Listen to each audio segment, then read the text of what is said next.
Pues me da mucho gusto platicar con la senadora de la República, Beatriz Paredes Rangel, una personalidad en la política en este país, una mujer de carácter, pero también de mucha sapiencia en el ámbito político, y es como la segunda o la tercera vez que tengo oportunidad de platicar con ella, por eso me da más gusto. Senadora, bienvenida a Durango. Ever, muchísimo gusto en saludarlo. A mí también me da mucho gusto verlo.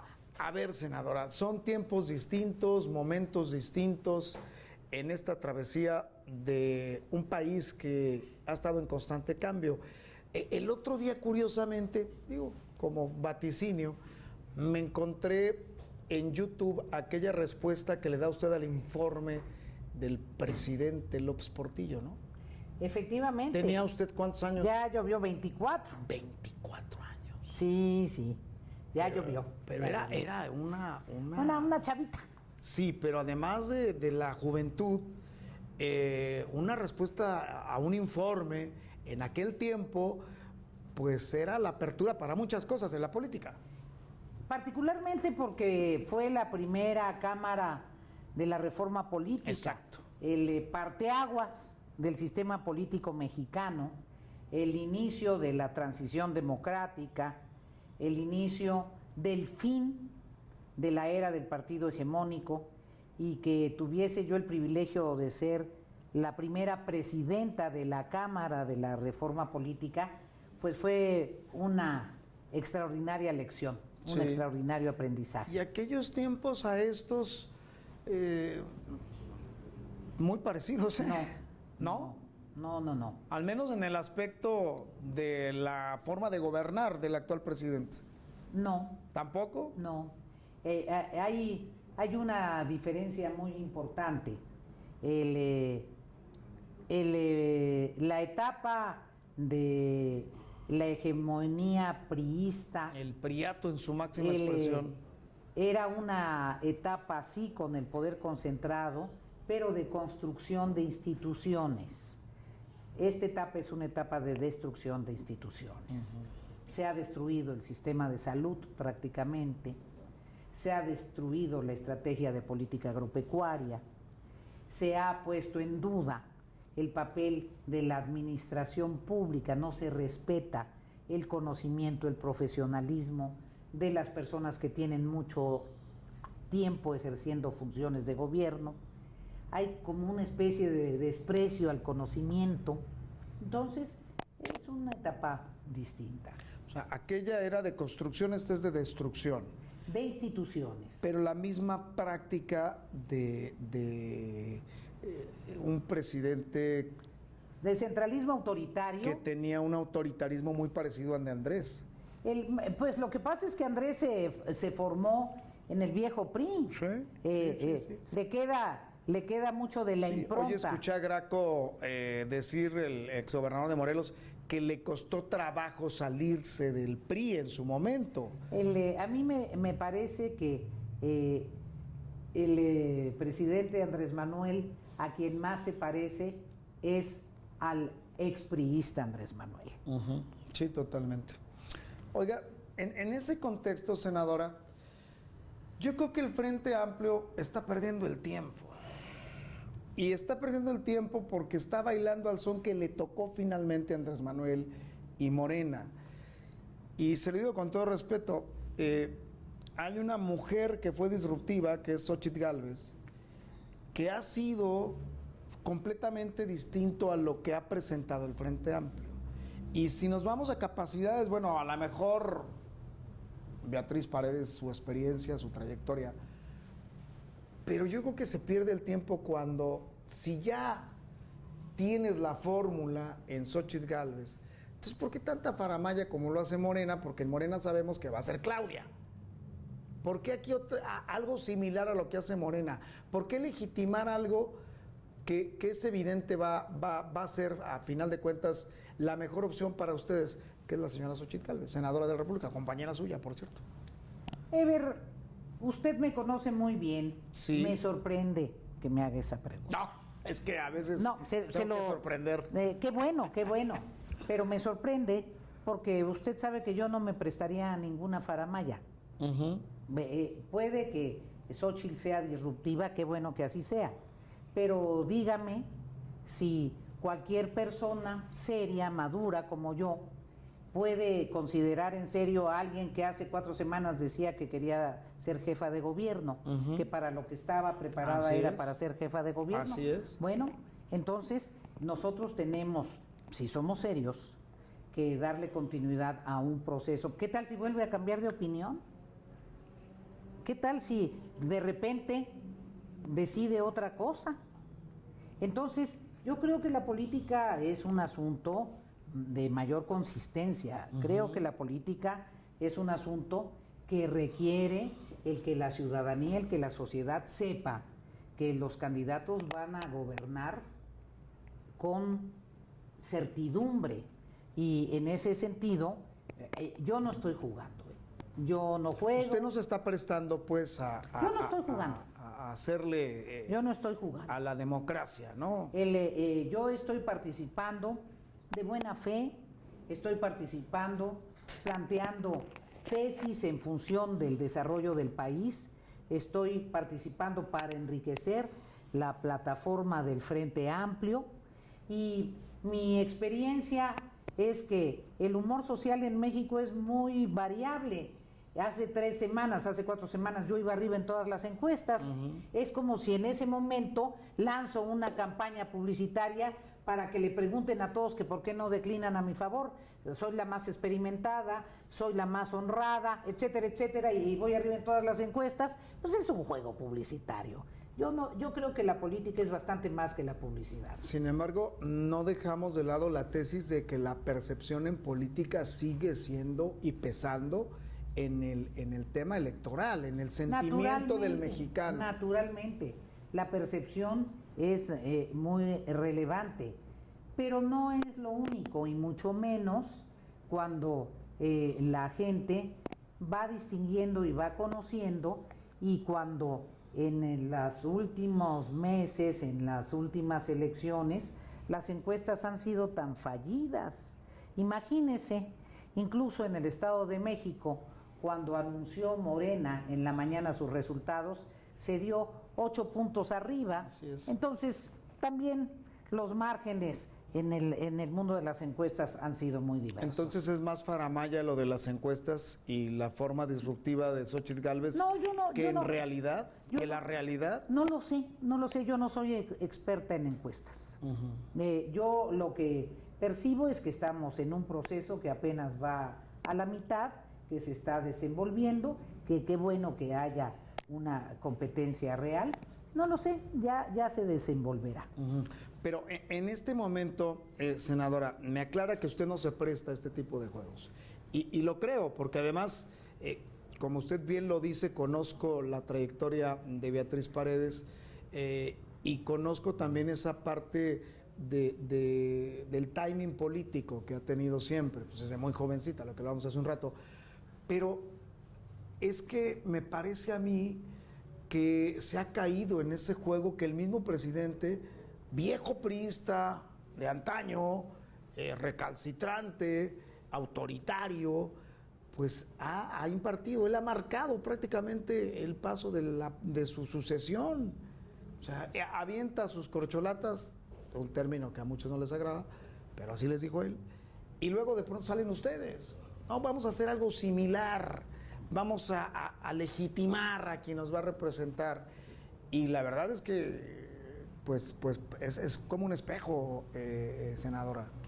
Yo creo que el Frente está intentando no hacer algo similar. Por eso también pienso que no puede optar por un método en donde el soporte de la decisión sean solamente las encuestas. Las encuestas es el soporte de la decisión en Morena. A mí me sorprendería que el Frente determinara que su método es definir por las encuestas. Eso sí sería un espejo, eso sí sería que marcó el ritmo AMLO. Entonces vamos a ver qué sucede. Y sí creo que con una enorme habilidad, pero también violando la legislación electoral de manera flagrante, el presidente ha incidido excesivamente en los procesos internos, sobre todo de su movimiento Morena. Ahora, senadora, ustedes deciden o dan a conocer su candidato o candidata 3 días antes de que se dé a conocer los resultados de la encuesta de Morena. Ellos lo hacen el 6 de septiembre, ustedes lo hacen 3 días antes.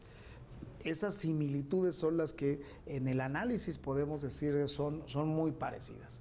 Pero ¿qué va a pasar si finalmente, suponiendo que es Beatriz Paredes la que encabece, la que abandere los esfuerzos del Frente Amplio, y suponiendo que enfrente siga Claudia, como hasta estos momentos todo el mundo cree o siente que va a ser, ¿cómo será ese escenario, hipotéticamente hablando, entre una personalidad como la suya y la de Claudia? De respeto, porque incluso ya Xóchitl le dijo a Claudia que le iba a respetar y Claudia le dijo a Xóchitl que le iba a respetar, como si Xóchitl ya fuera la candidata, ¿eh? Mire, Ever, yo pienso que en cualquier escenario, sea quien sea el candidato de Morena y sea quien sea el candidato del Frente, lo saludable para México es que la campaña presidencial no sea una campaña de ofensas y denostaciones. Lo saludable para México. Pero ese camino lleva, ¿está de acuerdo? Vemos al presidente todos los días haciéndolo, violando la ley incluso. Sí, y algunos de los precandidatos subiéndose al carro, no a todos, no tendría por qué llevar ese camino.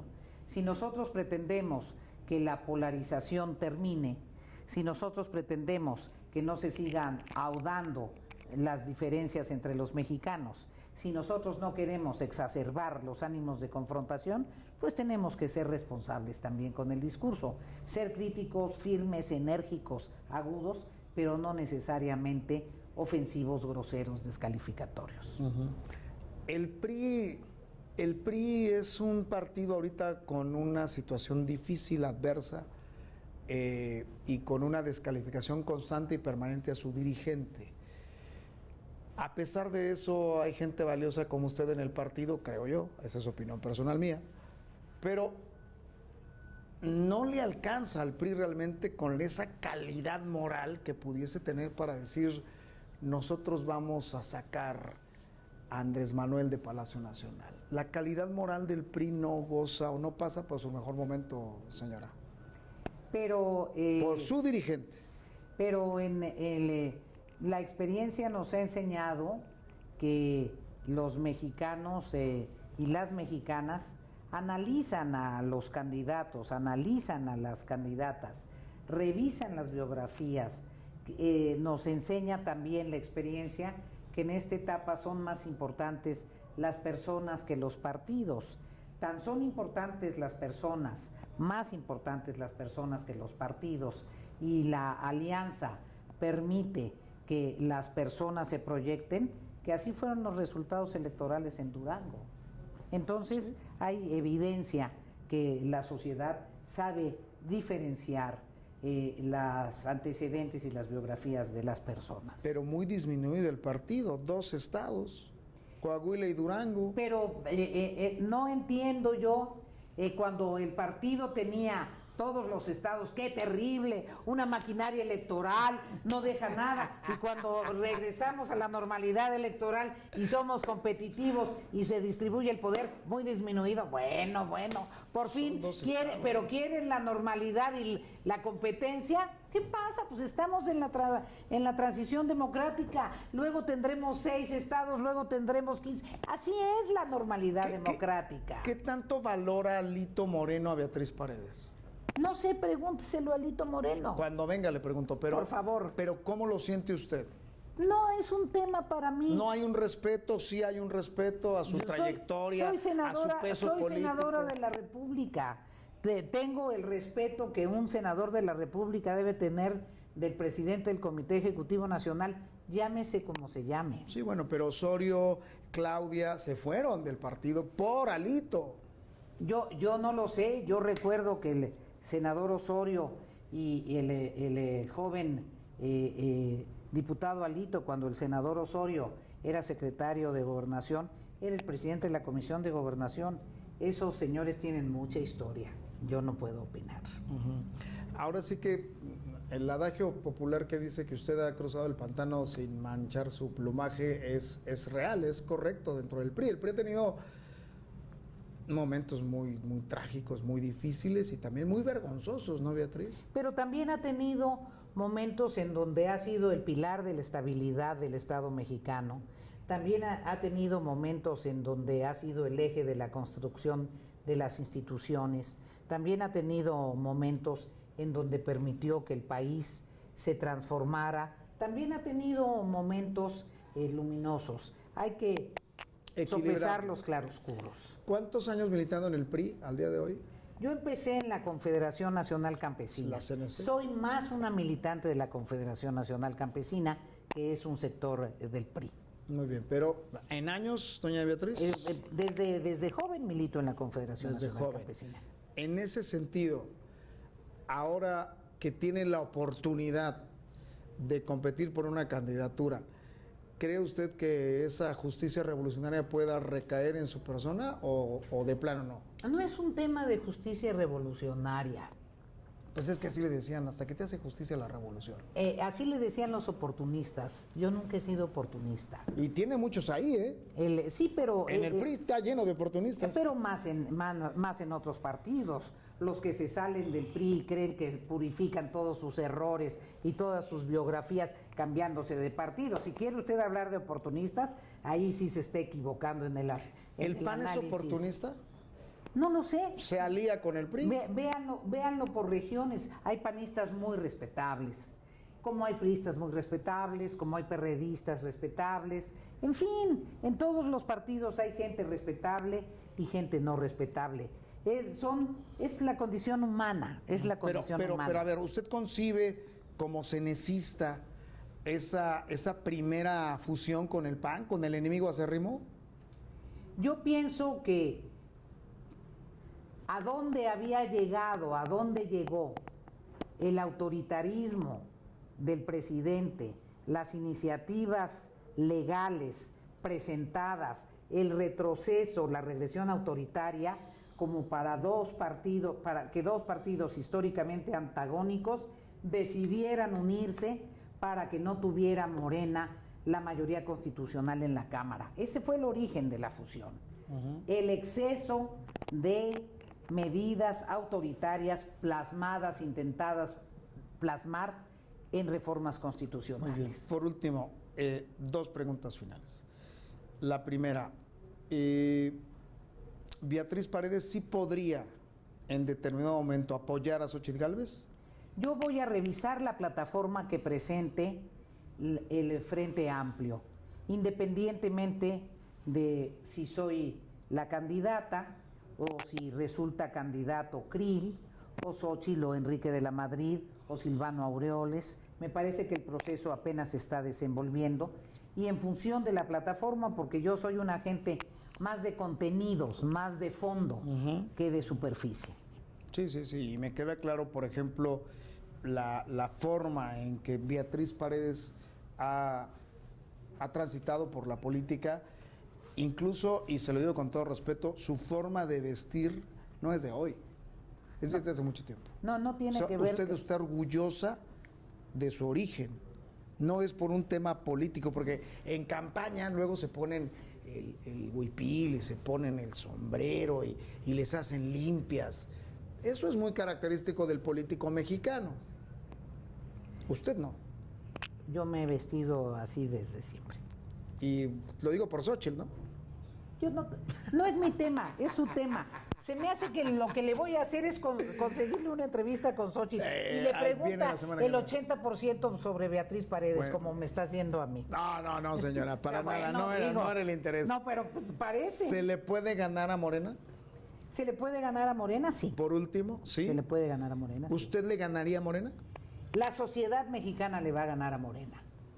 ¿Seguro? La sociedad mexicana, si se decide, si la gente vota con libertad, si no deja que lo coaccionen, condicionando, creyendo que los apoyos sociales solo se dan si votan por determinado partido, si votan con libertad, si votan para que el país encuentre soluciones y que no haya estos niveles de inseguridad, claro que va a perder Morena. Convenza usted a una persona de la tercera edad que recibe 11,000 pesos a partir del próximo 2024. Convénzalo y dígale, a ver, tú que te vas a recibir 11,000 pesos, tienes que votar por otra opción, tienes que votar por nosotros.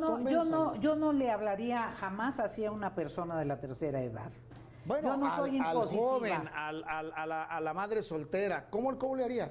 No, yo le explicaría que esos son recursos del Estado mexicano, de los impuestos, y que cualquier gobierno tiene la obligación de continuar con esos apoyos y que vote con libertad. Pero que nadie se los había dado en esas cantidades, ¿estamos de acuerdo? Pero ese no es el tema, no es el tema. Si el destino del país es que te condicionen tu libertad por recursos económicos, entonces estamos hablando de otras cosas, no estamos hablando de la democracia. Pues finalmente la audiencia y los priistas y los militantes de este Frente Amplio, ¿qué les diría Beatriz Paredes aquí en Durango? Y a toda la sociedad, porque yo no le hablo solamente a los militantes. Me esfuerzo por hablar en castellano, que entienden todos los ciudadanos. Me gustaría también saber hablar tepehuano, pero no sé hablar. Sí. En ese sentido, pues me parece fascinante encontrarme en Durango. Creo que esta es una región del país que requiere mucho mayor apoyo del gobierno federal. Yo soy una persona con una genuina convicción federalista, derivada no solo de mi paso por una gubernatura, sino de mi conocimiento profundo de México. Creo que esta es una región que requiere mucha mayor infraestructura. Creo que es indispensable tener una política forestal no solo ecológica, sino de articulación de la cadena productiva, del bosque, de la silvicultura, de la celulosa, del aprovechamiento integral. Creo que Durango también tiene un enorme potencial en materia agroalimentaria e industrial, y que con las nuevas circunstancias, la carretera con Mazatlán y la apertura hacia el Pacífico, hay horizontes promisorios para Durango. Los duranguenses pueden saber que los conozco, que los aprecio y que tendrán mi respaldo. Señora, un gusto. Gracias, Ser.